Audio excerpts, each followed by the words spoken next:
Let's get some reaction. We're joined by the Public Interest SA Chairperson, Tebogo Khaas. A very good evening to you. Thank you so much for your time. The court has slammed the regulator's application as lacking substantive basis for urgency. Was this an expected outcome?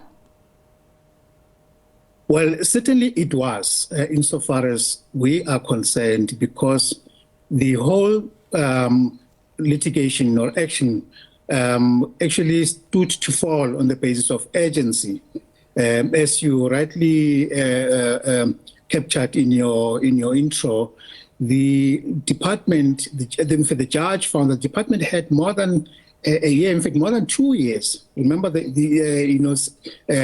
actually litigate this matter, and they only waited until November, when we knew that the results would have been out in a matter of weeks or a month or so, for them to approach the courts or to try and enforce an order that was found, or at least not yet found, because the matter is still going to go to the normal roll. But there was no urgency at all. And if you think of it, some of their reasoning is actually absurd, because they're saying by using the numbers, the exam numbers, which are ostensibly done sequentially, pupils would know that if I was number XY and somebody's XY plus 2, then I would know who XY plus 2 is. That is ridiculous, because much as it might be identifying to the extent that you would know that somebody else's exam number is X, Y, and Z, it is not. You and I, as members of the public, or even at the school itself, they wouldn't know what your exam number is. Yeah. And it is very sad, because this has been traditionally, I mean, I remember doing my matric in 43 years ago, and we would look forward to actually looking at the exams, and actually creates an expectation where you want to celebrate successes and to commiserate with those who may not have fared very well. But for the regulator to go on a frolic, I mean, without even a complaint laid by a pupil, a parent, or even a guardian against the publication of their results, was sort of suspicious in itself. So we're happy that this matter has been removed off the court roll and should go for proper ventilation at a later date. When you say it comes across as suspicious, I mean, we also heard the education department's basic education spokesperson saying that, of course, it also looks like there may have been a motive behind it. How do you substantiate that?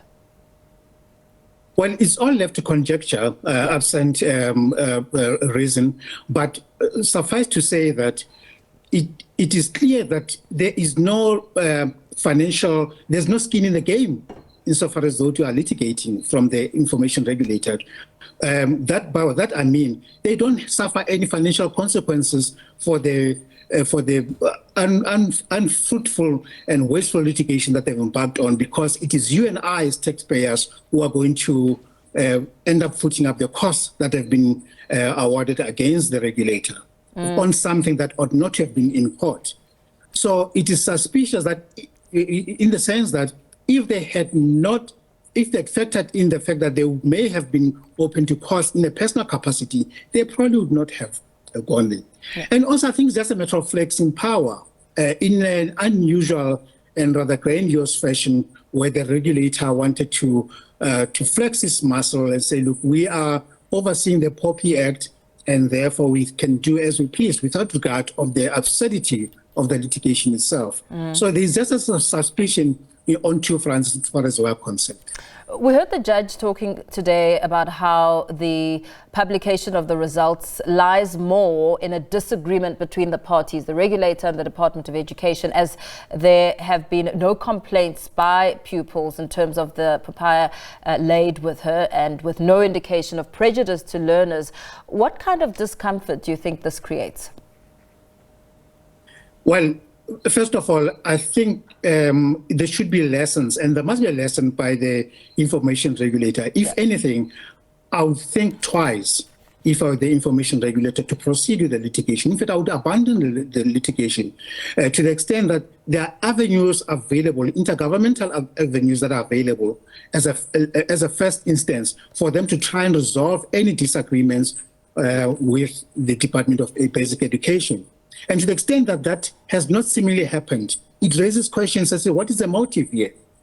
And what is it that one government entity wants to sue the other one for financial administrative penalties? For us, it's just absurd.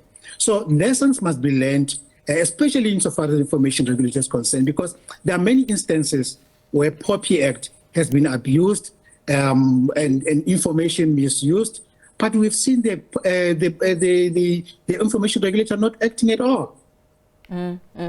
And we know that what we did here is that the battle is far from over. So it's not going to be swept under the carpet insofar as the regulator is concerned. I mean, that in itself speaks to how important perhaps this is for the regulator.